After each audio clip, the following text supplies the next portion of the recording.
कि प्रधानमंत्री नरेंद्र मोदी आज 184 नए सांसद आवास का उद्घाटन करेंगे। यानी सांसदों को इतने नए बहुमंजिला फ्लैट मिलने वाले हैं। नई दिल्ली में ये नवनिर्मित फ्लैटों का उद्घाटन किया जाएगा। और वहीं बीते दिन पीएम मोदी ने धार्मिक स्थलों को जोड़ने वाली कुछ नई वंदे भारत ट्रेनों को भी हरी झंडी दिखाई, जिनसे कि तीर्थ यात्रियों का सफर बेहतर होगा। पीएम मोदी ने कुल 3 वंदे भारत ट्रेनों को हरी झंडी दिखाई। ये उत्तर प्रदेश, कर्नाटक और तमिलनाडु में कनेक्टिविटी बढ़ाएगी। और अब हमारे देश में कुल 102 वंदे भारत ट्रेनें हो चुकी हैं। अमृतसर कटरा की पहली वंदे भारत ट्रेन भी आज से चलना शुरू हो जाएगी। ये सफर तकरीबन 5 घंटे 35 मिनट का होगा। और अपने कर्नाटक दौरे के दौरान पीएम मोदी ने अमेरिकी राष्ट्रपति डोनाल्ड ट्रंप के डेड इकोनॉमी कहने पर भी मुंह तोड़ जवाब दिया। पीएम बोले कि भारत तीसरी बड़ी अर्थव्यवस्था बनने की ओर है। देश उपलब्धियों का परचम लहरा रहा है। और वहीं दोस्तों, अमेरिका से तनाव के बीच मिडिल ईस्ट से भी एक गुड न्यूज आई। भारत और ओमान के बीच जल्द ही ट्रेड डील हो सकती है। दरअसल भारत और ओमान में व्यापार समझौते की बातचीत पूरी हो चुकी है। सरकार ने खुद बताया, बीते 5 सालों में दुनिया के अलग अलग 5 देशों के साथ FTA यानी फ्री ट्रेड एग्रीमेंट पर हस्ताक्षर हुए हैं। और अब इसमें एक नया देश जुड़ने जा रहा है, ओमान भी। क्योंकि भारत ओमान दोनों देश मुक्त व्यापार समझौते पर सहमत हुए। औपचारिक ऐलान 2-3 महीने में हो सकता है। बातचीत पूरी हो चुकी है। और इधर अमेरिका जो भारत पर भारी भरकम टैरिफ लगा रहा, उस पर भी अब खबर आ रही कि अमेरिका पर जवाबी टैरिफ लगाने की तैयारी में है भारत। कुछ अमेरिकी प्रोडक्ट्स पर 50% तक भी टैरिफ लगाया जा सकता है। तो डोनाल्ड ट्रंप को कड़ा जवाब देने की तैयारी में है भारत सरकार भी। और इसके लिए भारत अमेरिका के चुनिंदा उत्पादों पर जवाबी टैरिफ लगाएगा 50% तक। अमेरिकी सामानों पर भी टैरिफ लगेगा। ये कदम करीब $7.5 अरब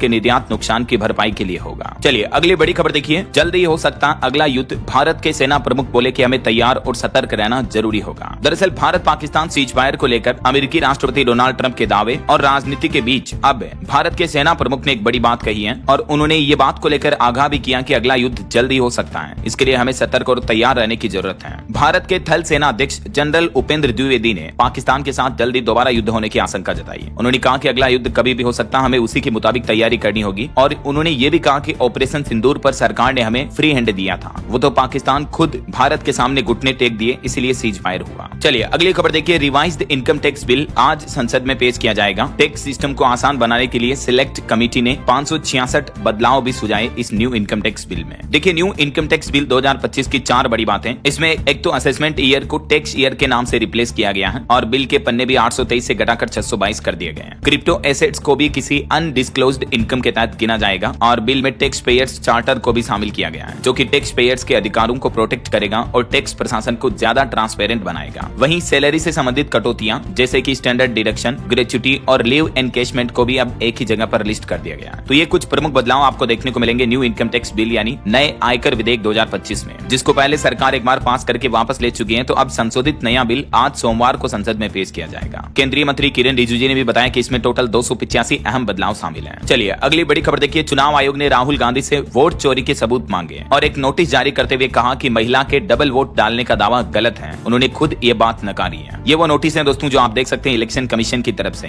राहुल गांधी को भेजा गया। क्योंकि बीते कई दिनों से राहुल गांधी लगातार चुनाव में और वोटर्स की धांधली के आरोप लगा रहे हैं। अब राहुल गांधी की मतदाता सूची को भी चुनाव आयोग ने भ्रामक बताया। फैक्ट चेक के बाद दोहराई अपनी मांग। इधर राहुल गांधी को अब हरियाणा चुनाव आयोग ने भी एक नोटिस जारी किया। वोटर लिस्ट में गड़बड़ी के आरोपों पर जवाब मांगा। कांग्रेस नेता राहुल गांधी ने कहा था कि 22,779 वोटों से चुनाव हारे हैं। तो अब राहुल गांधी को हरियाणा CEO का भी नोटिस मिला और इस पर सबूत मांगे और राहुल गांधी को 10 दिन का समय दिया। तब तक राहुल गांधी को ये चुनाव में धांधली के आरोपों के सबूत पेश करने होंगे। 10 दिन में स्पष्टीकरण देना होगा ना। इधर राहुल गांधी ने एक मोबाइल नंबर भी जारी किया। कहा कि देशवासियों से आप इस नंबर पर मिस्ड कॉल दें वोट चोरी के खुलासे के अभियान में शामिल होने के लिए। और साथ ही राहुल गांधी ने एक वेबसाइट भी लॉन्च की है, वोटचोरी.in। इसके जरिए भी आप राहुल गांधी के इस मिशन से अभियान से जुड़ सकते हैं। ये वेबसाइट का इंटरफेस है। और इधर बिहार में भी देखिए चुनावी मसले के बीच खबर आ रही कि अब बिहार डिप्टी सीएम के भी 2 वोटर कार्ड सामने आए। तेजस्वी यादव बोले कि या तो चुनाव आयोग ने फर्जीवाड़ा किया या विजय सिन्हा ही फर्जी है। और वहीं बिहार में मतदाता वेरिफिकेशन और कई मतदाताओं के नाम काटने के मामले पर भी अब सुप्रीम कोर्ट में चुनाव आयोग ने हल्फनामा दिया। कहा कि बिहार मसौदा मतदाता सूची से बिना नोटिस के नाम नहीं हटेंगे। जिनका नाम हटाया जाएगा उन्हें नोटिस देकर पूर्व सूचना दी जाएगी। ऐसा। चलिए अगली बड़ी खबर देखिए। कांग्रेस नेता प्रियंका गांधी के पति रॉबर्ट वाड्रा पर 58 करोड़ की अवैध कमाई का आरोप लगा है। ईडी ने उनके खिलाफ चार्जशीट दायर की। ईडी ने यह दावा किया कि 2 कंपनियों से उन्होंने ये रकम कमाई, जिससे उन्होंने प्रॉपर्टी खरीदी और इन्वेस्टमेंट भी किया। तो ये 58 करोड़ की अवैध कमाई का आरोप लगा है रॉबर्ट वाड्रा पर। चलिए अगली खबर आ रही। इटली के राजदूत ने भी भारत की अहमियत बताते हुए कहा कि IMEC प्रोजेक्ट नई दिल्ली के बिना संभव नहीं हो सकेगा। भारत पश्चिम एशिया यूरोप आर्थिक गलियारा IMEC प्रोजेक्ट जो है, इसको लेकर इटली के एक राजदूत ने भारत का समर्थन दिया। देख सकते हैं आप इसके बारे में डिटेल भी। और महंगाई पर एक रिपोर्ट सामने आ रही कि तेल और मांस ने बढ़ाया नॉन वेज थाली का बोझ। जुलाई में वैश्विक खाद्य कीमतें 1.6% तक बढ़ी और भारत में भी अब महंगाई बढ़ने के असर के संकेत दिख रहे हैं। चलिए बैंकिंग न्यूज से खबर देखिए दोस्तों। फेस्टिवल फसल सीजन के बीच इस बैंक ने बदल दी अपनी एफडी की ब्याज दरें और कुछ नए नियम भी लागू किए हैं। दरअसल देश के सरकारी बैंक केनरा बैंक की तरफ से अपने एफडी की ब्याज दरों में और सेविंग अकाउंट की ब्याज दरों में यानी बचत खाते की ब्याज दरों में बदलाव किया है। जो भी केनरा बैंक के ग्राहक हैं उनके लिए महत्वपूर्ण जानकारी जानना जरूरी है। अब नए बदलाव के मुताबिक केनरा बैंक की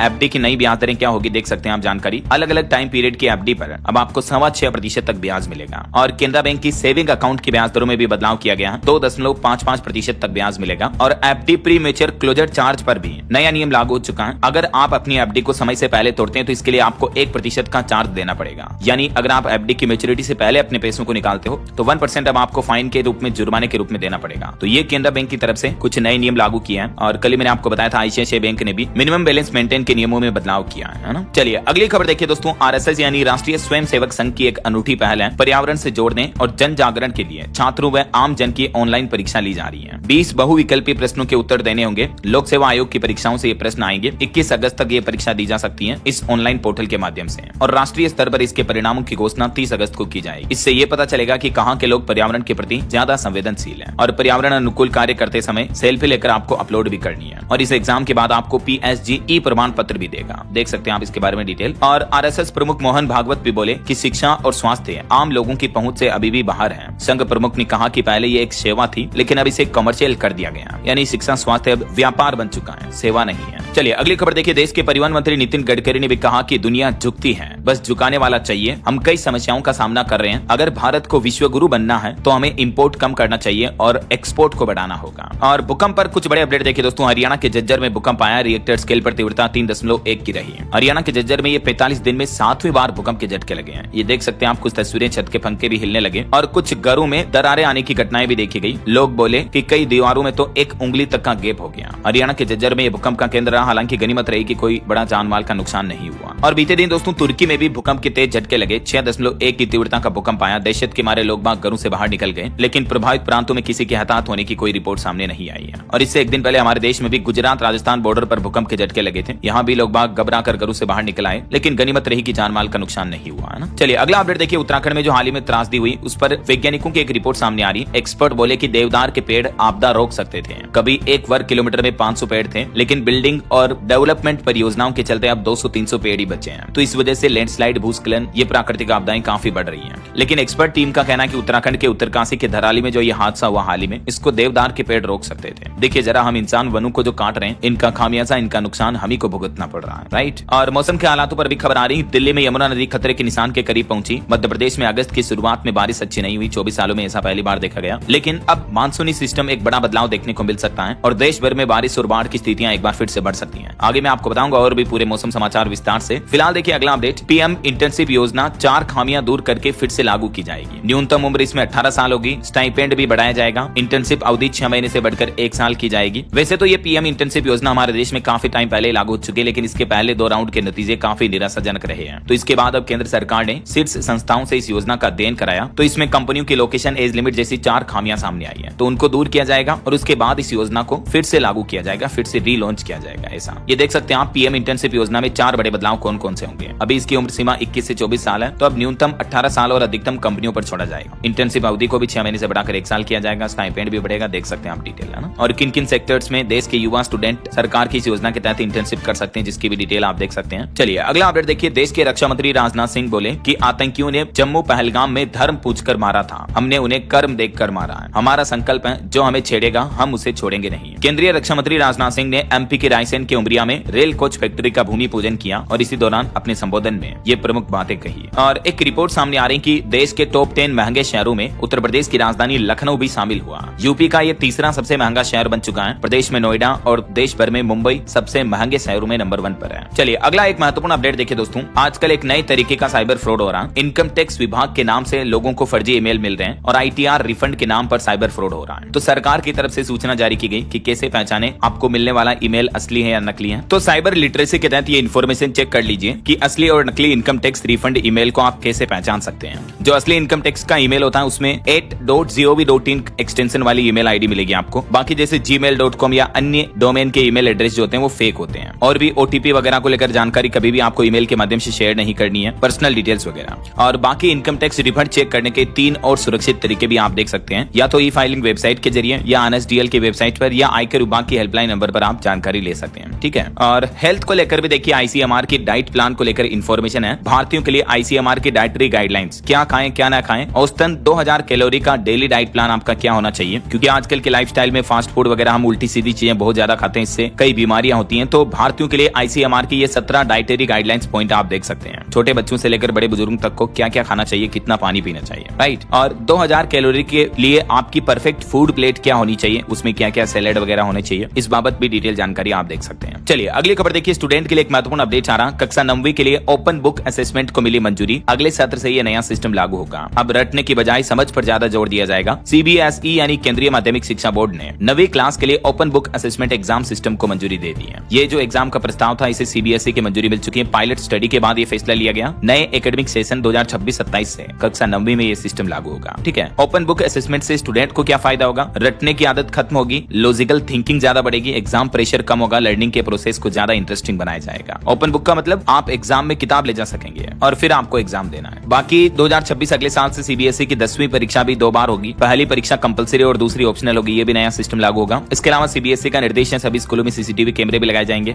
75% अटेंडेंस सिस्टम भी अनिवार्य कर दिया। तो ये स्टूडेंट के लिए CBSE की तरफ से कुछ इंपोर्टेंट अपडेट रहे। और इसके अलावा देखिए नीट UG को लेकर भी खबर आ रही है कि नीट UG चॉइस फिलिंग की लास्ट डेट बढ़ चुकी है। अब 11 अगस्त तक आप अपनी सीट को लॉक कर सकते हैं। आज ही इसकी लास्ट डेट है, इसलिए आपको रिमाइंड करवा रहा हूँ। ओके, और चलिए आगे बढ़ते हैं अपन खबरों में। देखिए सुप्रीम कोर्ट का हाल ही में एक सुनाया गया बड़ा फैसला कि बच्चा नाजायज संबंध से ही क्यों ना पैदा हुआ हो, तो भी उस महिला का पति ही उस बच्चे का कानूनी पिता होगा। देश के सर्वोच्च न्यायालय सुप्रीम कोर्ट की तरफ से यह बड़ा फैसला सुनाया गया। हालांकि इस फैसले का काफी विरोध भी हो रहा है और इसके खिलाफ दलीलें भी लगाई गई है। मतलब इस फैसले का सीधा मतलब यह हो गया कि शादीशुदा औरत अगर किसी और शख्स से भी गर्भवती हुई है तो भी बच्चे का बाप पति ही माना जाएगा कानूनी तौर पर। जबकि हमारे कानून में, देश के संविधान में भी एक प्रावधान है, भारतीय साक्ष्य अधिनियम 1872 की धारा 112 के तहत यदि कोई बच्चा विवाह के दौरान या विवाह के 6 महीने बाद पैदा होता है तो उसे पति का वैध संतान माना जाएगा, जब तक पति ये साबित न कर दे कि वह पत्नी के साथ शारीरिक संबंध नहीं बनाए हैं। कोर्ट ने यह भी स्पष्ट किया कि DNA टेस्ट का आदेश भी तभी दिया जाएगा जब प्रारंभिक साक्ष्य से यह संदेह मजबूत हो कि पति जैविक पिता यानी बायोलॉजिकल फादर नहीं है उस बच्चे का। तो कहीं न कहीं इस कानून को भी नजरअंदाज करते हुए सुप्रीम कोर्ट ने जो ये फैसला सुनाया, तो पुरुषों के हक में काम करने वाली कई संस्थाएं इस फैसले को गलत बता रही हैं। कई लीगल एक्सपर्ट भी इसके विरोध में सुप्रीम कोर्ट में याचिकाएं लगा रहे हैं। ऐसा चलिए दोस्तों, मोबाइल फोन लॉन्चिंग पर खबर देखिए। इस सप्ताह भारत में ओप्पो, वीवो समेत 6 मोबाइल फोन लॉन्च होंगे। AI फीचर्स के साथ 50 मेगापिक्सल कैमरा और 80 वोल्ट फास्ट चार्जिंग सपोर्ट भी मिलेगा, जिनमें ओप्पो के 13 टर्बो स्मार्टफोन आज 11 अगस्त को लॉन्च होगा। लावा ब्लेज एमोलेड 2 भी आज 11 अगस्त को लॉन्च होगा। वीवो V60 की लॉन्चिंग डेट भी आज ही है और पोको M7 Plus 13 अगस्त को लॉन्च होगा। चलिए अगली बड़ी खबर देखिए। भारतीय रिजर्व बैंक RBI का बड़ा ऐलान, मृत ग्राहकों के खाते और बैंक लॉकर का क्लेम सिर्फ 15 दिन में सेटल होगा, वरना बैंकों को मुआवजा देना पड़ेगा। जी हां, दरअसल reserve bank of India RBI की तरफ से एक बड़ा ऐलान किया गया। अगर किसी बैंक खाताधारक की मौत हो जाती है तो उसकी मौत के बाद उनके परिजन जो बैंक में जाएंगे उस खाताधारक के बैंक खाते को एक्सेस करने के लिए, तो 15 दिन के अंदर अंदर क्लेम का निपटान करना होगा। जो भी उस बैंक खाते से जुड़े नॉमिनी है, नामांकित व्यक्तियों को मुआवजा देना है, उनके बैंक खाते का सेटलमेंट करना है, तो 15 दिन के अंदर अंदर बैंकों को ग्राहकों को ये सुविधा देनी पड़ेगी, वरना बैंकों पर जुर्माना लगाया जाएगा, कार्रवाई भी की जाएगी और ग्राहक को उल्टा लेट के वजह से मुआवजा भी देना पड़ेगा। ये देख सकते हैं रिजर्व बैंक ऑफ इंडिया की तरफ से हाल ही में इस संबंध में एक क्लियरिफिकेशन जारी किया गया। और वहीं सावरेन गोल्ड बॉन्ड स्कीम को लेकर भी एक अपडेट आ रहा कि मैच्योरिटी से पहले निकासी पर आपको कितना पैसा मिलेगा, इस पर भी RBI ने दर तय कर दी है। दरअसल भारतीय रिजर्व बैंक की तरफ से sovereign gold bond scheme 19-20 series 9 और 20-21 सीरीज 5 की समय से पहले यानी प्री मैच्योर्ड रिडीम्पशन की तारीखों का ऐलान किया है। तो निवेशक आज 11 अगस्त को समय से पहले अपने बॉन्ड 10,070 रुपए प्रति यूनिट की दर से रिडीम कर सकते हैं, अगर आपको पहले से ही निकालना है तो।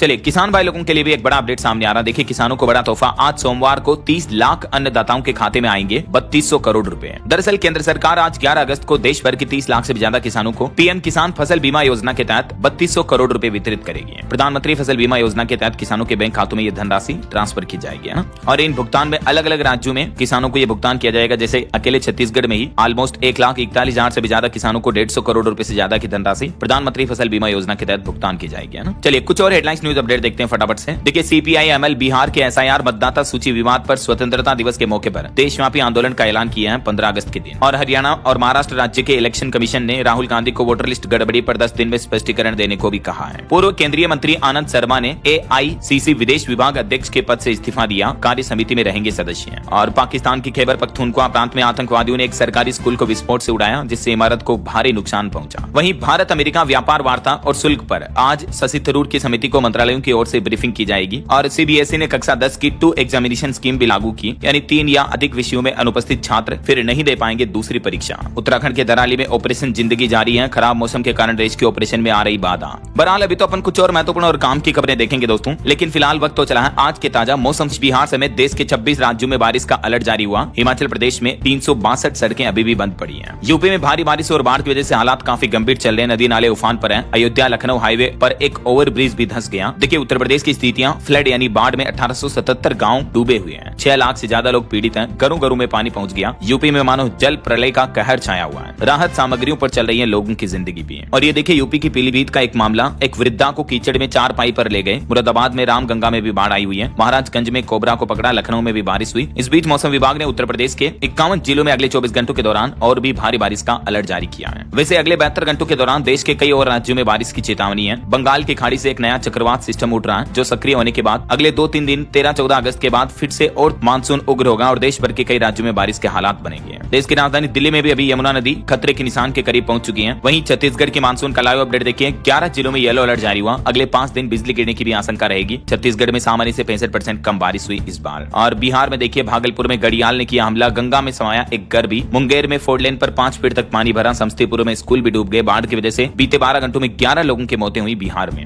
और अभी भी बिहार के 17 जिलों में भारी बारिश का येलो अलर्ट है, ये मानचित्र में आप देख सकते हैं। और वहीं हरियाणा के भी मानसून का लाइव अपडेट देखिए, हिसार में कोबरा काटने से एक बच्ची की मौत हो गई। पंचकुला में मरीज को 4 पाई पर अस्पताल पहुंचाया गया। पानीपत में भी एक मकान की दीवार गिर गई। हरियाणा के भी कई जिलों में बाढ़ के हालात चल रहे हैं, ये तस्वीरें आप देख सकते हैं। वहीं पंजाब में आज कई जिलों में बारिश की संभावना रहेगी, येलो अलर्ट जारी हुआ। हालांकि इसके बाद फिर अगले 3 दिन तक मौसम सामान्य रहेगा। फिर 14 तारीख के बाद बरसात का सिस्टम फिर से शुरू होगा पंजाब में भी। इधर झारखंड में अगले 5 दिन तक बारिश के आसार रहेंगे। राज्य के अधिकांश हिस्सों में गरज चमक भी होगी। 13 अगस्त के बाद झारखंड के मौसम में और बदलाव देखने को मिलेगा। 30 से 40 किलोमीटर प्रति घंटा की रफ्तार से हवाएं चलने की भी चेतावनी जारी की है। 11-12 अगस्त को राज्य के कई स्थानों पर गरज चमक के साथ मध्यम दर्जे की बारिश देखने को मिलेगी। मध्य प्रदेश के भी हालात देखिए, भोपाल, सीहोर, श्योपुर में, बड़वानी में बारिश हुई। 13 अगस्त से एमपी में भी नया सिस्टम एक्टिव होगा, जिससे तेज बारिश होगी। अभी टर्फ चक्रवात की एक्टिविटी भी देखने को मिल रही है। बिहार में बाढ़ से मरने वालों का आंकड़ा 26 पहुंचा। बेगूसराय में भी 9 और लोगों की मौतें हुई। बाकी स्काईमेट वेदर की चेतावनी है कि बंगाल की खाड़ी में एक नया लो प्रेशर सिस्टम का एरिया बन रहा है, जिस वजह से मानसून का जोर वापस लौटेगा और देश भर में तेज मानसूनी बारिश होगी। बाकी ये भारत के मानचित्र में आप देख सकते हैं, अकेले उत्तराखंड राज्य में बारिश का ऑरेंज अलर्ट है और बाकी मध्य और दक्षिण भारत में अधिकतर राज्यों में येलो अलर्ट रहेगा। ओके, और चलिए दोस्तों, मौसम के बाद अब अपन आज के सराफा बाजार पर नजर डाल लेते हैं। तो देखिए, सोने ने अब तक का सबसे बड़ा रिकॉर्ड तोड़ दिया। अब आगे और कितने महंगे होंगे गोल्ड के दाम। देखिए, बीते सप्ताह भर के दौरान ही सोना 2689 रुपए महंगा हुआ। चांदी की कीमत भी 5086 रुपए चढ़ी है। इसी साल अब तक गोल्ड और सिल्वर के भाव लगभग 33% तक बढ़ चुके हैं। और अभी सोने का दाम 24 कैरेट गोल्ड का प्राइस जो है वो 1,0942 रुपए प्रति 10 ग्राम चल रहा है, जबकि चांदी की कीमत 1,14,732 रुपए प्रति किलो चल रही है। देखिए जरा, चलिए कुछ मार्केट अपडेट्स पर भी नजर डाल लेते हैं। तो काफी छुट्टियों के बाद आज स्टॉक मार्केट ओपन होने जा रहा, लेकिन कल 12 अगस्त का दिन शेयर बाजार में ट्रेडिंग वालों के लिए और भी अहम रहेगा। अलर्ट पर रहने की सलाह है मार्केट एक्सपर्ट के द्वारा, क्योंकि बड़ा मोमेंटम दिख सकता है। 5 ऐसे बड़े फैक्टर्स जो बाजार की चाल तय करेंगे, जिसमें महंगाई के आंकड़े, ट्रंप और पुतिन की मुलाकात होनी है, विदेशी निवेशकों का सेंटीमेंट, कंपनियों के नतीजे और कुछ टेक्निकल फैक्टर्स। वैसे बीते एक सप्ताह के दौरान ही निवेशकों के 1.36 लाख करोड़ रुपए डूबे। एचडीएफसी, आईसीआईसीआई बैंक समेत कई सारे स्टॉक्स में बड़ी गिरावट देखने को मिली है। और एफपीआई यानी फॉरेन पोर्टफोलियो इन्वेस्टर्स जो हैं, उन्होंने भी इस महीने अगस्त में बाजार से तकरीबन 18,000 करोड़ रुपए निकाल लिए हैं अभी तक, 10 दिनों के अंदर अंदर ही। इस साल टोटल एफपीआई की निकासी रही 1 लाख करोड़ से भी ज्यादा। यही वजह है कि शेयर मार्केट में बड़ी गिरावट देखने को मिल रही है। और भारत पे कंपनी अपने आईपीओ से पहले एक बड़ा फंड जुटाएगी, लेकिन फाइनेंशियल ईयर 2026 में नहीं आएगा आईपीओ, सीईओ नलिन नेगी का ये कहना है। ओके, और चलिए मार्केट के बाद आगे बढ़ते हैं अपन खबरों में। देखिए, ऑटो इंडस्ट्री से खबर आ रही कि मारुति सुजुकी ने नेक्सा के 10 साल पूरे होने के मौके पर grand Vitara Phantom black edition launch किया। वहीं बिहार में बैंक फ्रॉड का एक बड़ा मामला सामने आया। 251 खातों से 5.5 करोड़ रुपए गायब हो गए। आधार कार्ड बायोमेट्रिक क्लोनिंग के जरिए एक खेल हुआ है। बिहार में फिनो पेमेंट बैंक के खातों से साइबर ठगी का एक बड़ा मामला सामने आया। अब सरकार ने शिकायत दर्ज करके जांच भी शुरू की है। और देखिए, झारखंड के शिक्षा मंत्री रामदास सोरेन अभी भी जीवन रक्षक प्रणाली यानी वेंटिलेटर पर है। ऑपरेशन करने पर भी डॉक्टरों ने अभी फैसला नहीं लिया। 2 अगस्त को वो बाथरूम में गिर गए थे, उसके बाद से हॉस्पिटल में एडमिट है वो। हम जल्द उनके स्वस्थ होने की कामना करते हैं। चलिए अगली खबर देखिए दोस्तों। अहमदाबाद प्लेन क्रैश मामले पर एक अमेरिकी वकील बोले कि पायलट को जिम्मेदार ठहराना आसान है। बोइंग कंपनी अपने बचाव में किसी भी हद तक जा सकती है, उसके पास ताकतवर लॉबी है। वहीं इधर एयर इंडिया कंपनी ने भी अब नया प्लान बनाया। बोइंग 7878 ड्रीम लाइनर का अपग्रेडेशन शुरू कर दिया है। कंपनी बोली कि 3300 करोड़ रुपए खर्च करके ज्यादा भरोसेमंद बनाएंगे हमारी यात्रा को। अहमदाबाद में यही प्लेन क्रैश हुआ था, जिसका अब अपग्रेड करेगी। एयर इंडिया का प्लान है टोटल विमानों को अपडेट करने पर 3500 करोड़ रुपए खर्च किए जाएंगे। नए इंटीरियर्स भी लगाए जाएंगे विमानों में, है ना। और वहीं एक रिपोर्ट सामने आ रही है दोस्तों कि पाकिस्तान को बीते 2 महीनों में ही 127 करोड़ का नुकसान हुआ। सिंधु समझौता रद्द करने पर जो भारतीय विमानों के लिए पाकिस्तान ने अपना एयर स्पेस बंद कर दिया था, इससे रोजाना 150 फ्लाइट प्रभावित हो रही है और इसका नुकसान उल्टा पाकिस्तान को ही भुगतना पड़ रहा है। मतलब पाकिस्तान का कंगाली में आटा गीला, अपने पैर कुल्हाड़ी मारने वाली सिचुएशन हो गई पाकिस्तान के लिए। भारतीय उड़ानों के लिए अपना हवाई क्षेत्र प्रतिबंध किया, लेकिन इससे पाकिस्तान को लगभग 1250 करोड़ का नुकसान हुआ टोटल अब तक। और सिंधु जल समझौता रद्द करने की वजह से भी पाकिस्तान को पानी की भारी कमी हो रही है, इस वजह से भी बड़ा नुकसान हुआ है। वही देखिए, पाकिस्तान के फील्ड मार्शल असीम मुनीर ने भारत को मिसाइल हमले की धमकी दी। बोले कि सिंधु नदी भारत की निजी संपत्ति नहीं है, अगर भारत ने सिंधु नदी पर बांध बनाया तो हम तबाह कर देंगे। और रूस यूक्रेन युद्ध पर भी खबर आ रही कि यूक्रेन संकट पर भारत की कूटनीतिक सक्रियता बढ़ी। अमेरिका रूस अलास्का बैठक पर भारत ने स्वागत किया, क्योंकि रूसी राष्ट्रपति व्लादिमीर पुतिन और अमेरिकी राष्ट्रपति डोनाल्ड ट्रंप 15 अगस्त को अलास्का में मिलेंगे, मीटिंग करेंगे। और इधर रूस यूक्रेन जंग को लेकर यूक्रेन के राष्ट्रपति जेलेंस्की भी बोले कि यूक्रेन का दूसरी बार बंटवारा नहीं होने देंगे, जंग खत्म करने के बदले हम जमीन नहीं देंगे, क्योंकि ट्रंप ने कहा था अदला बदली करनी होगी, लेकिन इस पर भी यूक्रेनी राष्ट्रपति ने अपना बयान जारी करते हुए क्लेरिफिकेशन दिया। और देखिए दोस्तों, अमेरिका में कोरोना के मामले फिर से बढ़ने लगे। तेजी से फैल रहा कोविड-19 का नया वेरिएंट, हर महीने बढ़ रहे मामले। XFG वेरिएंट के मामलों में तेजी से बढ़ोतरी देखने को मिल रही है। CDC की रिपोर्ट के मुताबिक जून के अंत तक अमेरिका में 14% मामले XFG वेरिएंट के थे, जो अब काफी ज्यादा बढ़ चुके हैं। और अमेरिकी राष्ट्रपति डोनाल्ड ट्रंप के टेरिफ पर भी एक खबर सामने आ रही कि उनका टेरिफ उन्हीं पर भारी पड़ रहा। अब महंगाई की मार झेल रहे हैं अमेरिकी लोग, क्योंकि अमेरिका ने जो टेरिफ बढ़ाया, इस वजह से अमेरिकी लोगों के लिए सामान खरीदना महंगा हो चुका है। तो अमेरिका में अभी महंगाई का भारी असर दिखने लगा है। और चलिए, खबर आ रही कि 10 साल बाद होगा सेना प्रमुखों का रीयूनियन। 2015 के बाद जनरल उपेंद्र द्विवेदी और ऑस्ट्रेलिया के आर्मी चीफ एक साथ होंगे। जल्दी भारत आने वाले हैं ऑस्ट्रेलिया के सेना प्रमुख साइमन स्टुअर्ट भी। जनरल उपेंद्र द्विवेदी के साथ ही इन्होंने ट्रेनिंग ली थी, तो दोनों देशों के बीच सैन्य संबंध बढ़ाने पर जोर होगा। 14 अगस्त तक ऑस्ट्रेलियाई सेना प्रमुख भारत दौरे पर रहेंगे, है ना। चलिए, खेल समाचार पर खबर आ रही, ऑस्ट्रेलिया ने लगातार 9वां T20 जीता, साउथ अफ्रीका को 17 रन से हराया। डार्विन ग्राउंड पर यह पहली जीत है ऑस्ट्रेलिया की। वहीं विराट कोहली और रोहित शर्मा के वनडे फ्यूचर पर भी कोई जल्दबाजी नहीं होगी। फेयरवेल की अटकलें BCCI ने खारिज करते हुए कहा कि अभी हमारा लक्ष्य एशिया कप पर है। चलिए, अगला अपडेट देखिए। ऑपरेशन सिंदूर ने हमारी रक्षा क्षमता का प्रदर्शन किया। HAL प्रमुख ने भी इस ऑपरेशन की सफलता के लिए रक्षा बलों को बधाई दी है। वहीं हरियाणा में 16 शहरों में जल्दी मिलेंगे सस्ते प्लॉट। 15,000 गरीब परिवार इससे लाभान्वित होंगे। हरियाणा सरकार 16 शहरों में 15,000 से ज्यादा गरीब परिवारों को सस्ते प्लॉट देगी। मुख्यमंत्री शहरी आवास योजना और प्रधानमंत्री आवास योजना के तहत ये प्लॉट वितरित किए जाएंगे।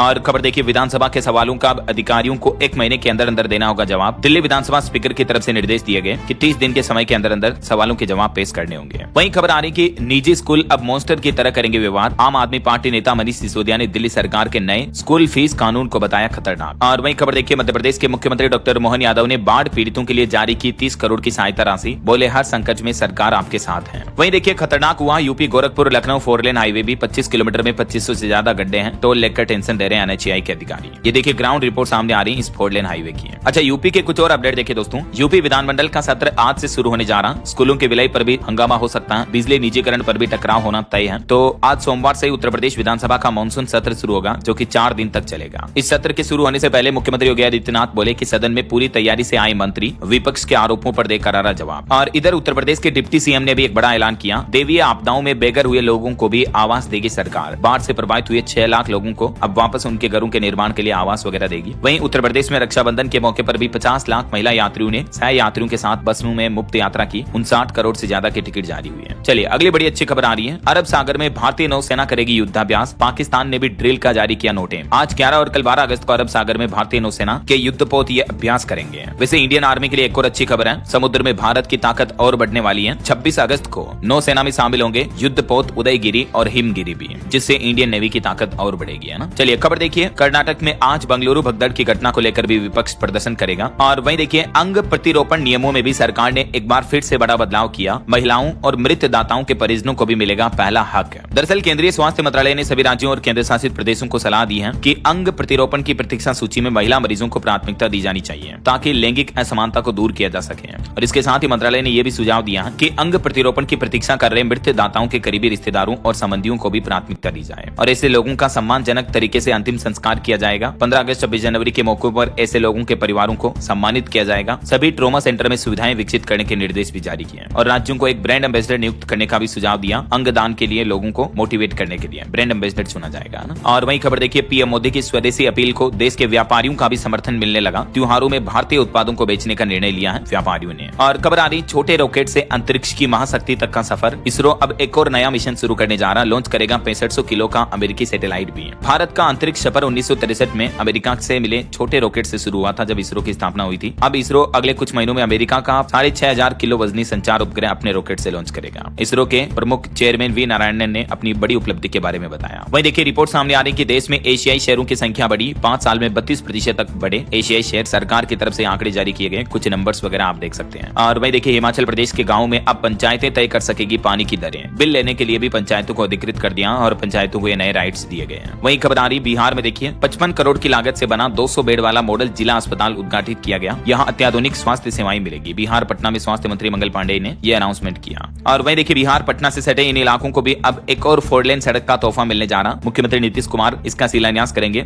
ये देख सकते हैं इस रूट पर यह सड़क बनाई जाएगी। चलिए भारत के लिए बड़े गर्व की बात आ रही, भारत ने जीता कांस्य पदक। चीन और हांगकांग चीन को एशिया रग्बी एमिरेट्स अंडर 27 का मिला ताज। और वहीं देखिए उत्तर प्रदेश में भी बनेगा 700 किलोमीटर का एक्सप्रेस वे। 22 जिलों से गुजरेगी सड़क। 6 घंटे में आपका 12 घंटों वाला सफर पूरा हो जाएगा। और ये किस रूट पर बनाया जा रहा है इसकी भी डिटेल जानकारी आप देख सकते हैं। वैसे आपको बता दूं देश में सबसे ज्यादा एक्सप्रेस वे भी उत्तर प्रदेश में ही है। और वहीं देखिए दोस्तों हमारे देश में कोर्ट केस को लेकर भी एक चौंकाने वाली रिपोर्ट सामने आ रही है कि देश भर में 5 करोड़ से भी ज्यादा कोर्ट केस पेंडिंग है। अब केंद्रीय मंत्री किरण रिजिजू ने देश भर की सभी अदालतों और जजों से भी आग्रह किया कि इन कोर्ट केस का जल्दी से जल्दी निपटारा किया जाए। केंद्रीय मंत्री किरण रिजिजू ने ईटानगर में गुवाहाटी हाईकोर्ट की स्थायी पीठ का उद्घाटन किया और इस मौके पर उन्होंने ये आंकड़े भी जारी किए हैं ना। चलिए टेक न्यूज से खबर देखिए व्हाट्सएप में आ रहा कमाल का फीचर। अब इंस्टाग्राम की तरह आप व्हाट्सएप को यूज कर पाएंगे। दरअसल मोशन पिक्चर फीचर जो है व्हाट्सएप में भी अब आपको देखने को मिलेगा। जब आप व्हाट्सएप पर फोटो शेयर करोगे तो गैलरी से सेलेक्ट करने के दौरान आपको मोशन पिक्चर क्रिएट करने का ऑप्शन मिलेगा ना। चलिए अगली खबर देखिए दोस्तों, उत्तर प्रदेश में अब शिक्षित दिव्यांग नहीं रहेंगे बेरोजगार, सभी को नौकरी दी जाएगी। दरअसल दिव्यांग जनों को रोजगार उपलब्ध कराने के लिए यूपी सरकार प्रदेश भर में ये अभियान चला रही, खास करके 11 से 13 अगस्त तक यूपी अमरोहा में इसके लिए विशेष शिविर भी आयोजित किए जा रहे हैं। चलिए खबर देखिए, तिरुवनंतपुरम से दिल्ली के लिए उड़ान भरने वाली एयर इंडिया के विमान में खराबी आई, चेन्नई में इसको सुरक्षित उतारा गया। वहीं पाकिस्तान के बलूचिस्तान में विस्फोट हुआ, ट्रेन के 6 डिब्बे पटरी से उतरे, 4 लोग घायल हो गए। चलिए बिहार के कुछ अपडेट देखिए दोस्तों, बिहार के स्कूल कॉलेजों में करीब 95 करोड़ की लागत से खुलेगी डिजिटल लाइब्रेरी,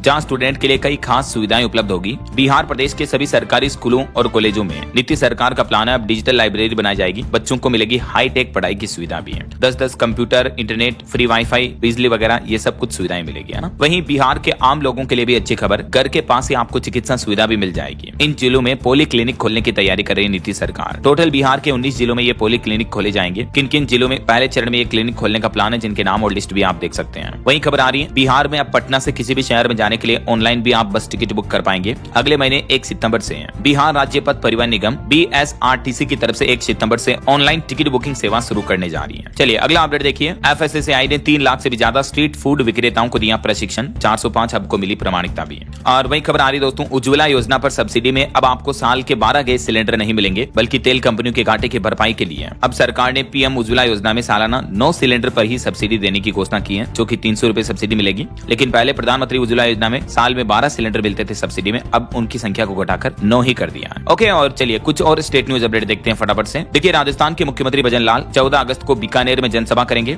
और वहीं राजस्थान CM ने पेंशनर्स को भी बड़ी राहत दी। RGHS में अब OPD सीमा में चिकित्सा विभाग दे सकेगा शिथिलता, यानी चिकित्सा विभाग बढ़ा सकेगा RGHS आउटडोर की लिमिट भी। सरकार ने इनको ये अधिकार सौंप दिए हैं। और देखिए मध्य प्रदेश भोपाल में निकली ride for pride cycle rally भी, देशभक्ति का उमड़ा जज्बा। और वहीं देखिए छत्तीसगढ़ में सूरजपुर, जशपुर समेत 34 जगहों पर खुलेगी सेंट्रल लाइब्रेरी भी। और छत्तीसगढ़ के राजनीतिक दलों का रजिस्ट्रेशन भी रद्द किया, इलेक्शन कमीशन चुनाव आयोग ने फैसला लिया। आदिवासी बहुजन छत्तीसगढ़ विकास पार्टी समेत 9 राजनीतिक दलों का पंजीयन कैंसिल कर दिया है। वहीं देखिए छत्तीसगढ़ में CBSE क्लस्टर बास्केटबॉल प्रतियोगिता में स्वर्ण पदक जीता है। और यूपी में देखिए सरकार के विजन 2047 पर अखिलेश यादव ने तंज कसते हुए कहा कि भाजपा को मैनिफेस्टो का मेमोरी लॉस हो गया। तो CM योगी ने भी कहा कि अगला पूरा साल चुनावी होगा। और हिमाचल प्रदेश में देखिए दोस्तों एक बार फिर से लैंडस्लाइड की घटना देखी गई। चंडीगढ़ मनाली हाईवे बंद पड़ा अभी भी। 8 जिलों में बारिश का येलो अलर्ट है हिमाचल में। 362 सड़कें बंद पड़ी हैं और 613 बिजली के ट्रांसफार्मर भी ठप पड़े हैं। भारी बारिश, बाढ़ और लैंडस्लाइड की वजह से ये हालात चल रहे हैं हिमाचल में अभी भी है ना। चलिए अगला अपडेट देखिए, अब पेट्रोल डीजल भी बेचेंगे गौतम अडानी, लाइसेंस नियमों को बदलने की तैयारी में है सरकार। दरअसल केंद्र सरकार बदलते ग्लोबल फ्यूल आउटलुक को ध्यान में रखते हुए पेट्रोल पंपों के लाइसेंस जारी करने से संबंधित मानदंडों को शिथिल करने के बारे में विचार कर रही है। और इसके तहत अब कई देशी विदेशी कंपनियां भी भारतीय खुदरा ईंधन बाजार में हिस्सेदारी की इच्छुक बन रही है। तो आने वाले समय में आपको कई प्राइवेट कंपनियां भी इस फील्ड में देखने को मिलेगी है ना। चलिए अगली खबर देखिए, बिहार में जमीन विवाद खत्म करने की बड़ी पहल, अब हर सप्ताह में इस दिन अंचल कार्यालय में होगी सुनवाई। बिहार के नीतीश सरकार का प्लान है, जमीन जायदाद से जुड़े फर्जी दस्तावेजों पर बड़ी कार्रवाई की जाएगी। और सप्ताह में अब हर शनिवार अंचल कार्यालयों में जनता जनता दरबार आयोजित होगा, जहां लोगों की इस तरह की शिकायतें सुनी जाएगी, है ना। वहीं देखिए दोस्तों, बिहार भागलपुर में छात्रों को नहीं लगाने पड़ेंगे यूनिवर्सिटी और कॉलेजों के चक्कर। 40 किलोमीटर की दूरी पर खुलेंगे हेल्प डेस्क, सभी समस्याओं का समाधान होगा। और बिहार के IGIMS ने भी मरीजों के लिए लॉन्च किया प्रीपेड कैशलेस कार्ड, जहां परिजन बिना कैश के अस्पताल में भुगतान कर पाएंगे। वहीं देखिए, बिहार के स्कूल भी अब स्मार्ट होंगे। बिहार सरकार सहरसा समेत कई सरकारी विद्यालयों में आधुनिक प्रयोगशाला खोलने जा रही है। और खबर देखिए, राजस्थान में अब होगी कृत्रिम बारिश, वैज्ञानिक आसमान में तैयार करेंगे बादल। 12 अगस्त की डेट फाइनल हुई। और शराबियों के लिए अच्छी खबर देखिए, अब ऑनलाइन भी आपको शराब की बोतल मिल पाएगी। स्विगी कंपनी शराब आपको घर तक डिलीवरी करेगी। केरल में जल्दी आपको ये सुविधा मिल सकती है। सरकार और कंपनी के बीच बातचीट चल रही है। वहीं खबर है, मध्य प्रदेश में बनेंगे अब ट्रेनों के डिब्बे। रक्षा मंत्री राजनाथ सिंह ने मध्य प्रदेश के रायसेन जिले में रेल मैन्युफैक्चरिंग हब का भी भूमि पूजन किया। 1800 करोड़ रुपए की लागत से ये प्लांट बनाया गया मैन्युफैक्चरिंग हब, है ना। और वहीं देखिए दोस्तों, बिहार में जो SIR चुनावी वेरिफिकेशन सिस्टम चल रहा अभी, ये सिस्टम पूरे देश में फैला जा रहा है धीरे धीरे, क्योंकि बिहार और बंगाल के बाद अब इस राज्य में भी चुनाव आयोग का प्लान है, मतदाता वेरिफिकेशन किया जाएगा। चुनाव आयोग की तरफ से इसको लेकर पूरा प्लान बना दिया। अगले 15-20 दिन में पूरा शेड्यूल जारी किया जाएगा। बिहार बंगाल के बाद अब असम राज्य में भी वोटर लिस्ट का वेरिफिकेशन आपको देखने को मिलेगा, है ना। चलिए कुछ और एजुकेशनल अपडेट्स देख लेते हैं फटाफट से। देखिए, उत्तर प्रदेश में एडेड कॉलेजों के 1500 शिक्षकों में ऑफलाइन स्थानांतरण आदेश जारी न होने को लेकर नाराजगी देखी जा रही है। और इस सप्ताह के कुछ टॉप जॉब्स के बारे में डिटेल देखिए। राजस्थान में 19,000 से ज्यादा भर्तियां निकली हुई है। टीचर की भी लगभग 7,500 से ज्यादा वैकेंसी है। पुलिस SI की भी 1,000 से ज्यादा नौकरियां निकली हुई है। अलग अलग राज्यों में ये वैकेंसी की डिटेल देखिए आप। राजस्थान कर्मचारी चयन बोर्ड में 7,759 पदों पर भर्ती निकली हुई है और इसके लिए इसी महीने अगस्त में फॉर्म भरना शुरू हो जाएंगे।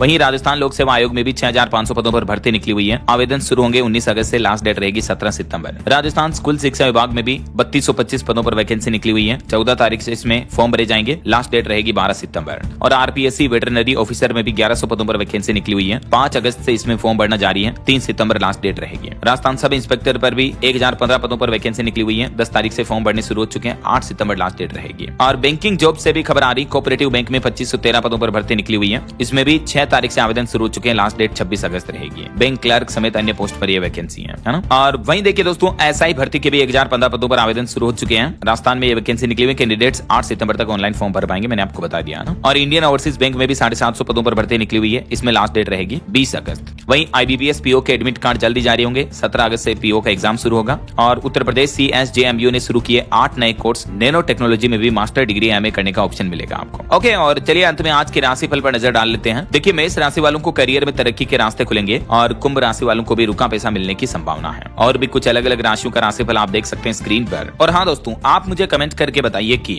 हाल ही में अमेरिकी राष्ट्रपति डोनाल्ड ट्रंप ने भारत पर कुल कितने % टैरिफ लगाने का ऐलान किया है।